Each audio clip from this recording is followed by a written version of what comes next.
रमज़ान आते ही सबसे बड़ा मसला ही पैदा होता है, ग्रॉसरी कैसे मैनेज करें, बजट कैसे कंट्रोल करें और ईद के लिए बचत कैसे करें ना। महंगाई के इस दौर में अगर प्लानिंग ना हो तो खर्चे जो है ना वो डबल हो जाते हैं। आज आपके साथ शेयर करूंगी मैं अपनी माहाना ग्रॉसरी कैसे मैनेज करती हूँ ताकि घर भी अच्छे से चले और बजट भी ख़राब ना हो। तो इसी के साथ आज का व्लॉग स्टार्ट करते हैं। अस्सलाम वालेकुम, welcome back to my channel. I hope आप सब बिल्कुल ठीक ठाक होंगे। मेरा आज था ग्रॉसरी करने का प्लान। मैंने जल्दी से अपने घर के सारे काम मुकम्मल किए क्योंकि ग्रॉसरी जो है ना वो मैंने बड़ी ही तसल्ली से लेनी होती है और मुझे ये देखना होता है कि मुझे क्या लेना है और क्या नहीं लेना। बजट करने का सबसे मेन जो टारगेट होता है ना वो होता है ग्रॉसरी की, हमने ग्रॉसरी को किस तरह मैनेज करना है। और हमेशा मेरी एक हैबिट है और आप सब में ये हैबिट होनी चाहिए कि जब आप ग्रॉसरी करने के लिए एक प्लानिंग करें ना, सबसे पहले ना जो घर में मौजूदा चीज़ें पड़ी हुई हैं उनको देख लें। उनको अगर आप देख लेंगे ना तो बहुत से गैर ज़रूरी खर्चे आपके बच जाएंगे। अगर आपके कुछ ऑयल्स या आटा है या चीनी है अगर पड़ी हुई है तो आप उस हिसाब से जो है ना वो दोबारा उसको लिखें। अगर आपके पास 1 किलो चीनी बची हुई है, अगर टोटल आप 3 किलो चीनी लें तो आप 2 किलो चीनी ले लें। कुछ आइटम्स अगर आपके बचे हुए हैं तो वो स्किप कर दें, जो ज़रूरी आइटम है वो आप ले लें। ये एक मेन चीज़ है कि हम अपने जो है ना बजट को किस तरह कंट्रोल कर सकते हैं। और कभी भी बगैर लिस्ट के आप जो है ना ग्रॉसरी करने ना जाएं, क्योंकि अगर लिस्ट के बगैर ग्रॉसरी करने जाते हैं ना तो मैं अपना बताऊँ ना, मैं कुछ ऐसी गैर ज़रूरी चीज़ ले लेती हूँ जिसका कोई मकसद नहीं होता, मेरा वो एक्स्ट्रा आ जाता है, बजट उससे ख़राब हो जाता है। हमेशा मैं अपनी एक लिस्ट तैयार करती हूँ जिससे जो है ना मुझे ये देखना है कि मैंने करना क्या है ना। मेरी कोशिश यही होती है कि मैं जब मंथली ग्रॉसरी करने के लिए जाऊँ तो मैं पूरे मंथ की ग्रॉसरी लेके आऊँ, बार बार मार्केट नहीं जाते। अगर मैं बार बार चली जाऊँगी तो एक तो गैर ज़रूरी खर्चा हो जाता है, दूसरा वक्त का भी ज़्यादा होता है। और रमज़ान में बार बार मार्केट जाना हुआ ही नहीं जाता, बंदा थक जाता है, प्यास लग जाती है और थकावट से ना तबीयत ख़राब होने लगती है। और मेरा तो वैसे ही ऐसे ही है कि ना माशाल्लाह मेरे 3 बच्चे हैं, घर है, तो मैं बार बार जो है ना मार्केट जाने से अवॉइड करती हूँ। एक ही दफ़ा सारा काम जो है ना वो मैं कर लेती हूँ ना। ये एक तरीका होता है बजट को मेनटेन रखने का। सबसे पहले बजट यही होता है ना कंट्रोल करने का ना। दूसरा ये कि अगर आप रमज़ान की तैयारी कर रहे हैं ना, कुछ ऐसे आइटम्स हैं जो आप घर में पहले से प्रिपेयर करके रख दें, जैसे समोसे हो गए, रोल्स हो गए, कबाब हो गए, चने बॉयल हो गए, क्योंकि ये भी एक बचत का एक आसान तरीके कि अगर हम डेली बेसिस पे समोसे पकौड़े बाज़ार से लेंगे तो वो हमें महंगे पड़ जाते हैं। अगर घर के बने हुए हैं, साफ़ सुथरे हैं, दिल भी मुतमईन है, हम जो है ना वो डेली का उठ के फ्राई कर लेंगे, उससे काफ़ी हद तक जो है ना वो घर में बचत हो जाती है ना।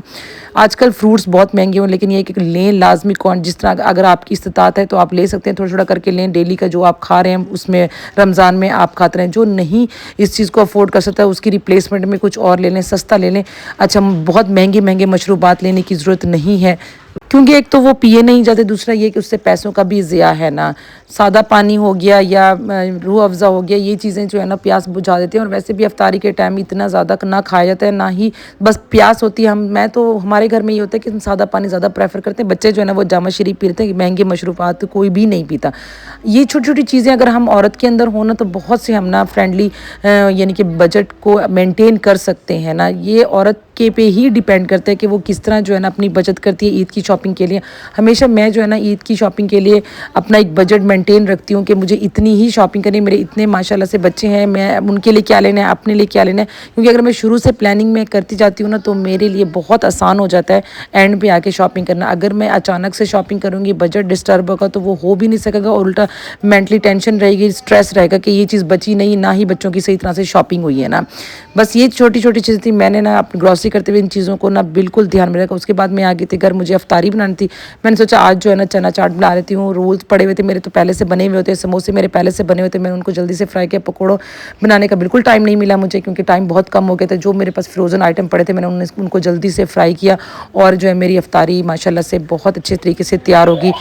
बजट का जो सारा सिस्टम होता है ना वो घर की हाउसवाइफ जो होते हैं ना उस पर ही डिपेंड करता है। अगर हम हाउसवाइफ अगर थोड़ी सी समझदारी के साथ अगर अपने बजट को मेंटेन कर लेंगे ना तो काफ़ी हद तक हमारी जो है ना वो टेंशन दूर हो जाती है। बस ये छोटे छोटे से टिप्स थे, मैंने क्या आप लोगों के साथ शेयर कर लेती हूँ। मैं पहले भी शेयर करती हूँ, अब मैं दोबारा शेयर करती हूँ कि ईद आने वाली है और बच्चों की घर की शॉपिंग बेहद ज़रूरी है। हमेशा इस बात का ख्याल रखें, माह रमज़ान जो है ना वो इबादत का महीना है, बरकतों का महीना है, ना कि दिखावे का महीना है। दूसरों को देख के अपने बजट को ख़राब मत کریں, کیونکہ آپ کے ہسبینڈ نے آپ کو ایک لمیٹڈ اماؤنٹ دی ہوئی ہوتی ہے, کیونکہ جتنی ان کی سیلری ہے, جتنا وہ کما رہے ہوتے ہیں, اس حساب سے انہوں نے آپ کو خرچہ دیا ہوا ہے. تو آپ اسی میں رہ کے ہی اپنے آپ کو بھی ٹینشن فری رکھیں, گھر کو بھی ٹینشن فری رکھیں, ہسبینڈ کے اس کو بھی ٹینشن فری رکھیں. اس فرینڈلی اپنا ایک بجٹ بنائیں, اس میں جو ہے نا خوش رہیں, آباد رہیں, اسی میں ہی اچھی سے افطاری کریں, اس میں اچھے سے بچوں کی شاپنگ کریں.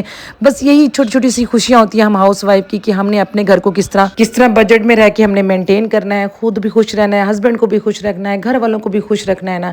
بس یہ میرا ایک چھوٹا سا ولاگ تھا آپ لوگوں کے ساتھ شیئر کریں کہ میں آج منتھلی گروسری کرنے کے لیے گئی, تو میں نے کون سی چیزوں کا خیال رکھا, اور ہر ہاؤس وائف کو اس چیز کا خیال رکھنا چاہیے. یہ تھا میرے ٹرکس ٹپس ہوتے ہیں جو میں ہر مہینے آزماتی ہوں, اور اس دفعہ تو زیادہ, کیونکہ ماہ رمضان کا مہینہ ہے, ہمارا خرچہ جو ہے نا وہ تھوڑا سا ڈبل ہو جاتا ہے, اور ہم نے اپنے آپ کو کیسے مینٹین رکھنا ہے, گھر کے بجٹ کو کس طرح مینٹین رکھنا ہے. آئی ہوپ آپ لوگوں کو میرا یہ ولاگ اچھا لگا ہوگا, تو پلیز لائک شیئر سبسکرائب کرنا مت بھولیے گا, اور مجھے آپ لوگ بھی بتائیے گا کہ آپ لوگ کس طرح فرینڈلی بجٹ کو مینٹین رکھتے ہیں, یا اپنے گھر کی اپنے بچوں کے لیے شاپنگ کس طرح کرتے ہیں, کس طرح بجٹ میں رہ کے کرتے ہیں. تو مجھے کمنٹ باکس میں لازم بتائیے, کیونکہ میں بھی آپ لوگوں کی طرح ایک ہاؤس وائف ہوں, مڈل کلاس ہاؤس وائف ہوں. مجھے بھی بہت خیال ہوتا ہے اپنے گھر کی گروسری کا, گھر کے بجٹ کا, کیونکہ مجھے بھی اپنے وہ چادر دیکھ کے پاؤں پھیلانا ہوتا ہے. I hope you like it, اور انشاءاللہ ملیں گے ہم لوگ نیکسٹ ولاگ میں ایک اچھے ٹاپک کے ساتھ, ایک اچھے ٹپس کے ساتھ, ایک الگ روزے کے ساتھ. اور روزہ تو ماہ رمضان تو چٹکیوں میں گزر رہا ہے نا. I hope you like it. ملیں گے نیکسٹ ولاگ میں, تب تک کے لیے اللہ حافظ.